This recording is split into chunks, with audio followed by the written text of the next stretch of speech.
What's up, everybody? It's Andrew from the Jaguar Podcast, and today I have special guest Tony Wiggins, host of the Locked On Jaguars podcast. You can follow his content on YouTube and on iTunes, and you can also follow him on Twitter. His Twitter handle is at ShopTalkinWig. Give it up for the great Tony Wiggins. Tony, what's up, man? How's it going? It's going good, man. I appreciate you calling me great. You know, sometimes I'm great, sometimes I'm not. But hopefully I can be great tonight, man. No, man, no worries. And you just kudos to you for the great content you put out and the great channel you have. I'm just curious, I ask a lot of YouTube content creators this question. How did you become a Jaguars fan? Well, I always say that I'm a fan of the city. I cover the team, so I try to be as neutral and objective as I can with the coverage. What I am is a fan of the city. I was born here.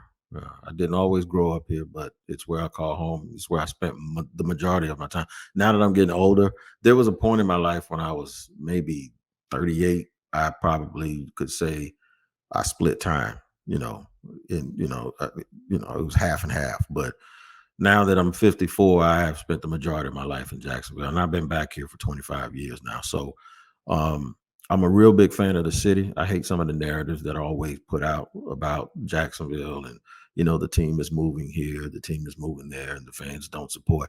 Most of the people that say that have never experienced fandom in Jacksonville, Florida, because Jacksonville has like 50,000 or more core fans that are as rabid and are as in tune to what is going on and know football better than any other fans that I've ever seen or witnessed. So it's just something that's not true. And I think the city has gotten a bad rap. When I say the city, I'm talking about the people and geographically the area.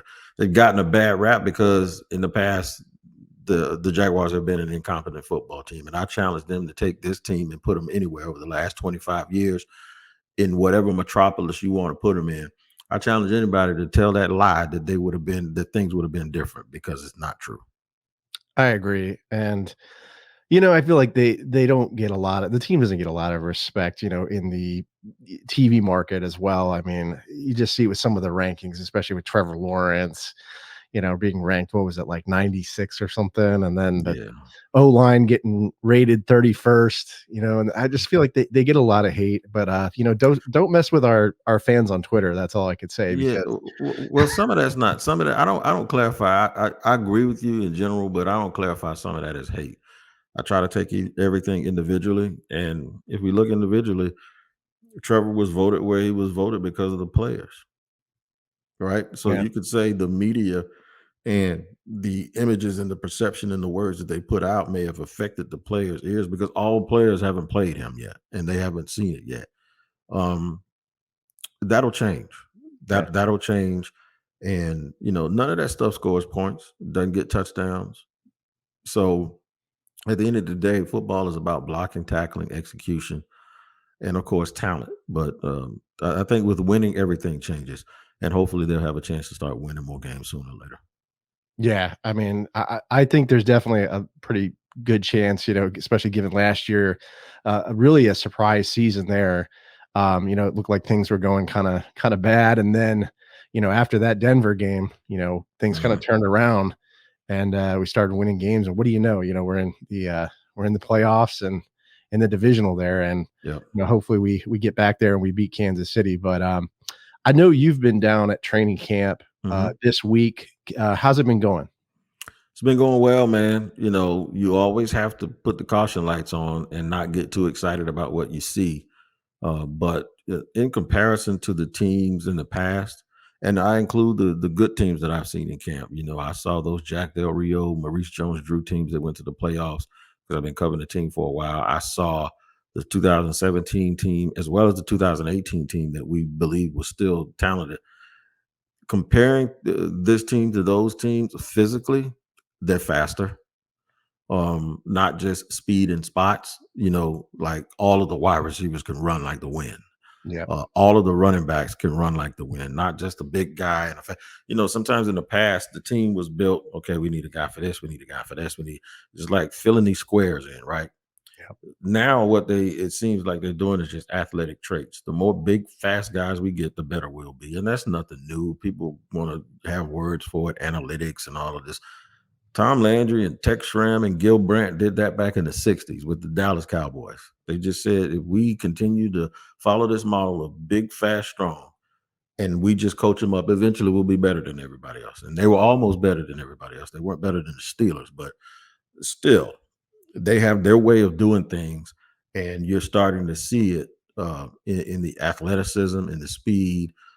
You know how sometimes teams are structured. They have a big receiver and a fast receiver. Yeah. Nah, you know what they got? They just got fast receivers. Everybody needs to be able to run. It makes it easier to do that when you have a quarterback that has arm talent. So now you just put a bunch of people around him that work hard and run fast, and you'll create more windows and opportunities for him to be successful because of his talent. Yeah, I mean, I totally agree, and I remember that old saying too, right? I mean, big, fat, bigger, faster, stronger. I mean, I even remember hearing it in high school football, Mhm. and I couldn't agree with you more. And I mean, with this core of this offensive core, I definitely think they're going to be a weapon next season. I mean, Trevor Lawrence, he's fast. You have what Jamal Agnew, Travis Etienne, you have Calvin Ridley, and then Kirk and um, Zay Jones and Ingram. I mean, that offense is just dangerous. So I'm really excited to see what they have, coming up next season. Specifically at camp, how has Calvin Ridley looked? Because he's been, kind of a big buzz in the off season when the Jags took a chance, going after him. Different than everybody else, and you see what it is. So it's the feeling that I had when Trevor Lawrence got here. When Trevor Lawrence got here, we had all these quarterbacks throughout the years. Everybody, including Mark Brunell, who was a very good player, but he doesn't physically have this talent that Trevor has, right? So it's like you've been watching a bunch of, I ain't gonna call them mules and donkeys, but quarter horses, right? Yeah. Yeah. You watched a bunch of quarter horses, like good horse, runs quarter races, but and then you see Secretariat, Yeah. and you go, "Oh, that looks different." It's almost as if, like, if you played in high school and you played, and the tallest guy was 6'6", and the next tallest guy was 6'5" and 6'4", and then you go to like an AAU tournament and you actually see what a future in an NBA first round pick. You see a guy 6'9" that handled the ball like your point guard, and you go, "Oh, so that's what it looks like," and that's what it looks like. This is a difference, man. He is very, very quick, fast. There was a video floating around on social media when Zay ran a little crossing route, or up and across. He looked good, and then the next in the frame, it looked like a guy was about to run him over. Like, and you're like, okay, well, did they speed that up? No, they didn't. That's just what it is. There's a reason he was a first round pick. There's a reason he had 1,300 yards a couple of years back. And there's a reason why a lot of receivers in the league consider him one of the 10 best wide receivers and one of the best route runners. He's different, and it's different. I said he's the most talented player since Jimmy Smith, and everybody got him in. They said you forgot about Justin Blackman. Well, availability is a talent also. So, Yeah. and Justin really wasn't available enough physically. Yeah, Justin was better. Route running wise, I haven't seen better since Jimmy, and Yeah. Keenum was very good at that. This dude is just a different kind of wide receiver. Kind of reminds me of, and I say this because I don't want people to go crazy with it.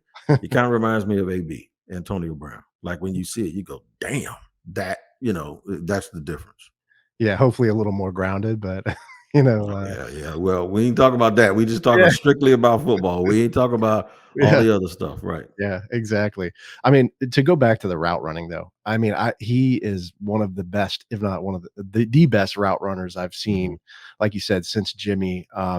Has the speed, can get separation, get open. I think, if he can stay healthy, he's gonna be dangerous. I think he's gonna make some teams scared. In addition to all the rest of the wide receivers that we have, Mhm. Mhm. I feel like Agnew kind of doesn't. It's kind of left out there. Doesn't get a ton of love, but I feel like he's gonna get. He could be the X factor too, right? I mean, Definitely dangerous in special teams and kick returns and punt returns. But you may see him in some different kind of looks as well. I just think he's a weapon, and they're going to get him the ball. He's Yeah, really, really good, and uh, you know, without giving away too much of where people line up and this, that, and the third, they seem to rotate a lot of guys. I think Christian is always out there, Ridley's always out there, but then they'll rotate whether it's going to be Zay. Sometimes Zay is out there um, early, and like Ridley wasn't, and they came. I really think it depends on the situational football and what the game plan is, and who and how they're going to attack is who you're going to see. But at the end of the day, when all of that script and all of that what you thought you wanted to do gets thrown away, the bottom line is going to be Calvin Ridley and Christian Kirk. Those are going to be the main two guys, and then everybody else they're going to kind of like mix them in and just keep people off balance. yeah. And I mean, if I put myself in a defensive coordinator's shoes, I really don't know who to really focus on, right? Because you have Trevor Mhm. Lawrence, he can run, he can throw the ball, he can, do the RPO. Then you have, Travis Etienne, who, he's dangerous out in the flats. You can run the ball. Then you have, like you said, you have Ridley, you have Kirk, and then you have Ingram. He's a And weapon as well. Tank Bigsby. Yeah, So there's a difference that you see now. You see more of what you've seen in Andy Reid and what you've seen in Mike Holmgren, and like anybody can get you on any yeah, given day. What you saw in Philly with Doug Peterson. I told people when they won that Super Bowl, they had 3 running backs with multiple carries in the first quarter. yeah, And Nick Foles threw the ball like 700 times. So there's a mix there. yeah, And if you to go back to what you said about if I'm an opposing defensive coordinator, if I'm opposing defensive coordinator, the hope that I have is that um, I can beat the offensive line to death. yeah. That just attack them because they're mixing and matching. Guys are suspended. Some guys are coming back hurt. Got new guys change the position. Got a rookie. The only hope that you have, especially from these good teams, is just to dominate them up front so it doesn't give Trevor time to do that and keep them guessing. Because right now, that's the only Achilles heel that I see probably existing for this team is that offensive line. And I'm not saying they're terrible. I'm not saying they're not good. I'm not saying they're 31st or anything like that. But what I am telling you is you got to pick your poison. And if I had to guess right now, I think people are going to try to load up and just beat the hell out of the offensive line and not give Trevor time. Yeah, I mean, I agree with you. I think that's always been really a concern of mine. Um, but let's since we're talking about that, let's talk about, some of the position groups. We'll start off with offensive line at camp. You have Cam Robinson being suspended there for the PED use. So, you have Walker Little moving over there, and to the left side, you have Anton Harrison, who's going to be on moving over to the right as a result of Jawan Taylor, leaving, going over to Kansas City. Do you see any competition there on the right side with Anton Harrison and Josh Wells potentially? Hard to say right now because you don't see him in pads yet, Right. and that's going to tell you everything you need to know once you see the physicality. But I tell you what, if Josh Wells is pushing that kid, it's not a good thing. I think they really think Anton needs to come here and play right away and start. He played a lot in college, Yeah. and guys have left. Guys have left Oklahoma and some of those Big 12 schools with that large body of work, and they've been able to come right into the NFL and play right away. So, you don't want Josh Wells to be the dude that's pushing this kid. That kid has to play.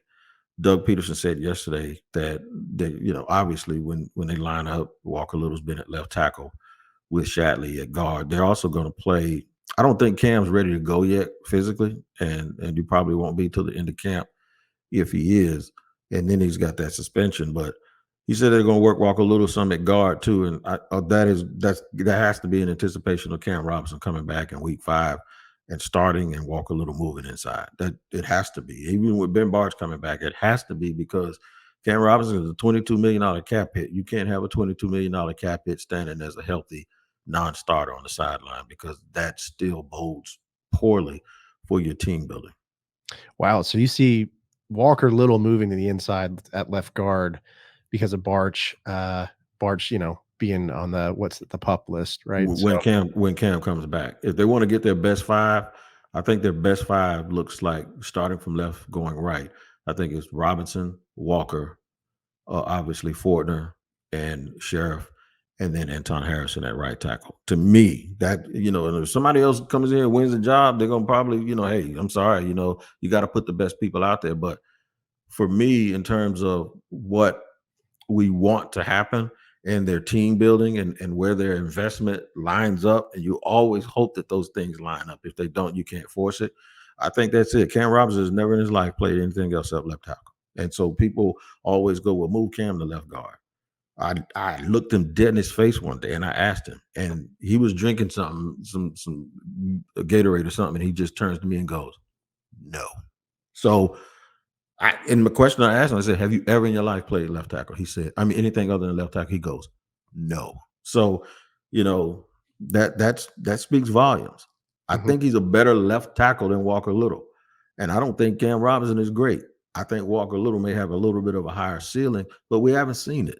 okay, okay. And then you don't see Shatley, you don't see them moving him over to left guard because he did play a little bit of that last He's year. gonna So, he's gonna okay, probably play left guard while Cam's suspended. okay, But Tyler Shatley is a career backup.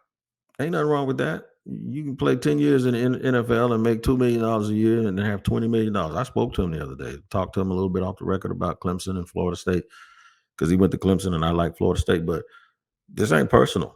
If Tyler Shatley is your starting left guard, I think he might be the strongest player on the team too. But weight room strength doesn't always translate to being a great football player. If Tyler Shatley is your left guard, I don't think you can win a Super Bowl.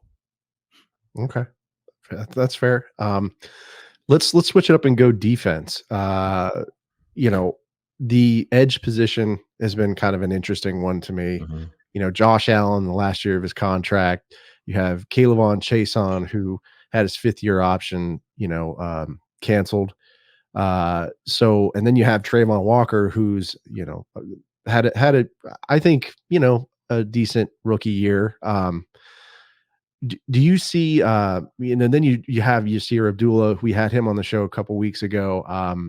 Do you see him maybe potentially competing with K'Lavon Chaisson for that third edge spot?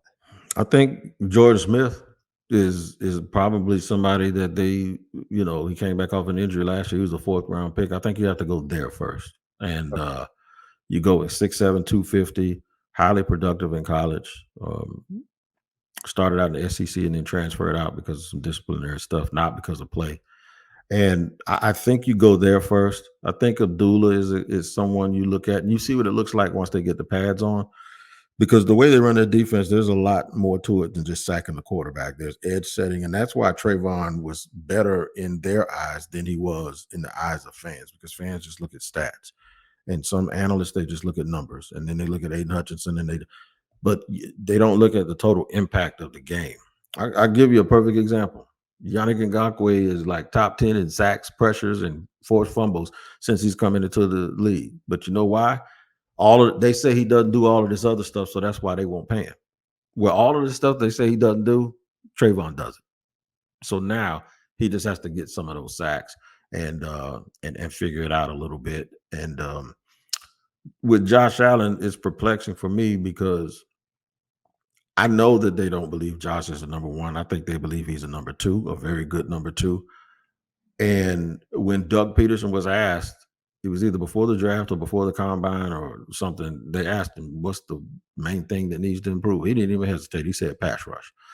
So when people want to put their stats up about pass rush, hurry rates, and all of these things and try to justify the fact that Josh Allen is better than other people like me give him credit for, I just say, listen to your coach. Your coach said the thing that needs to improve is pass rush. Your coach said last year, 44 is playing fine. We need to get the other guy playing better. He was talking about Josh. So people want to look at it and go, well, why? Okay, because one guy's in his 2nd year and one guy's in his 5th year. That's why.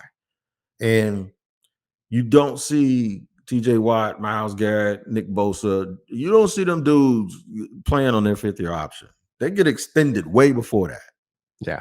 And they didn't do it for him. So whatever everyone thinks about him personally is fine. I think he's a great human being. I think he's a really, really good football player. But we're talking about that guy. You know what I'm talking about. That guy. He had his best season when he had another guy on the other side of him. Yeah, that Now was he has to be that guy. TJ Watt played last year, and the other guy on the other side got 14 sacks and got $63 million because of it, right? So why does Josh need to be dependent on another guy? He needs to be the guy that other guy he makes other people better. It's not the other way around. yeah, Because I think he's a number 2. He's not a number 1. gotcha. Yeah, I agree, and it'll be interesting to see what happens this season and kind of where he goes after this, or whether he gets an extension with Jacksonville. But Everything's going to be dependent on what he does. What he does exactly, this year, how good the team is, how much money he wants. Is it reasonable? I don't think he touches $100 million. He's not that kind of. That's not what he. I will. If he does, I'll buy everybody a beer. I just don't think unless he goes out and gets 15 sacks this year or 12 sacks and they win a lot of money, he's not going to get that. Nobody's going to look at him that way. yeah. No, I agree, and I think we're coming up on time here, Tony. So I'll close out, and can you, I guess, tell some of our listeners where they can, what you have essentially coming up, and anything new, any new content you want to promote, and where they can find you. Yeah, we got some specials coming up here on Locked On Podcast Network. We record every day, and you can find that on YouTube, or you can subscribe for free on YouTube, and then wherever you get your audio podcast, we're on iTunes, Spotify, everywhere. Make sure you tap in. Also, I do a national show. Locked On NFL runs every single day also, and I do that on Wednesdays with James Rapine from Cincinnati. So make sure you check that out. But we got the previews, the AFC South previews, the joint shows that we always do that are so much fun. We're going to do that here pretty soon. But right now, it's all about training camp. It's all about the biggest story. We're really playing the hits every single day. The shows are coming a little bit later because normally I would record in the morning and release it like in the middle of the day. But with training camp going now, I go to camp and then I tell people exactly what I saw that day. So for me to do that, it usually comes after training camp. So they'll come in a little bit hot, they'll come in a little bit late, but I don't want to tell you tomorrow what you already heard today or seen today. I want to give it to you fresh and organic. So just tap in every single day. You follow me on Twitter at Shop Talking Wig, and that's with 2 G's. And then that's it, man. We're everywhere. Every platform you want to know and every platform you want to see, you'll find Locked On Jaguar. All right, the great Tony Wiggins. Tony, thank you so much for taking the time to come on the show. Thank you for filling us in on what is going on during training camp, and we're gonna have to do this again sometime, man, because this was Oh a yeah. blast. Yeah, we always busy, but we always make time. I said closed mouths don't get fed. So I appreciate you asking me, and I appreciate you allowing me to come on and talk to you folks. No problem. Duval. What's up, everybody? It's Andrew from the Jaguar Podcast. Hope you enjoyed the video. Don't forget to subscribe to the channel as always. And remember, this is a podcast, so you can find this pretty much wherever you find podcasts. Subscribe to it. Go Jags, and I'll see you next time.